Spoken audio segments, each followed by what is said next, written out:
The funerary monument of William Shakespeare is mounted on the north wall of the chancel of Holy Trinity Church, Stratford upon Avon.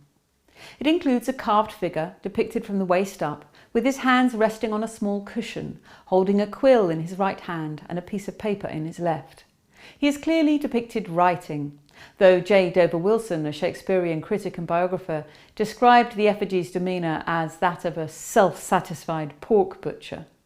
Below the figure is a two-line Latin inscription comparing him to great figures of antiquity, a 6-line poem in English speaking of all that he hath writ, and a few abbreviated words in Latin that tell us he died on April 23rd, 1616, in his 53rd year.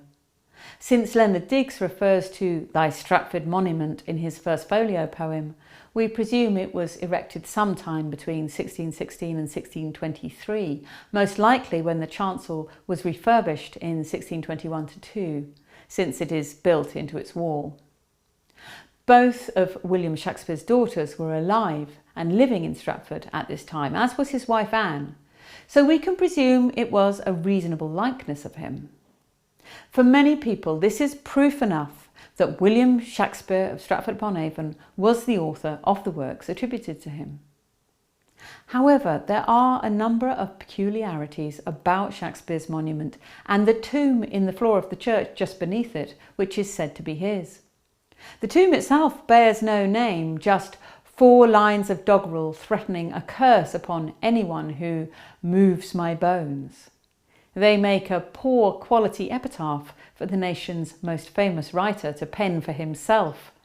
They read, "Good friend, for Jesus' sake forbear to dig the dust enclosed here. Blessed be the man that spares these stones, and cursed be he that moves my bones."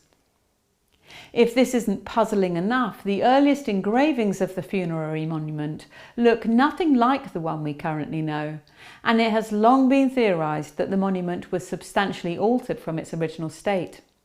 The monument's Latin inscription and the poem are both rather puzzling in different ways. Orthodox scholars have found very little to say about them, other than 1 or 2 admitting that they are enigmatic, whereas non-Stratfordians have discovered within them seemingly endless codes and riddles with multiple and conflicting answers.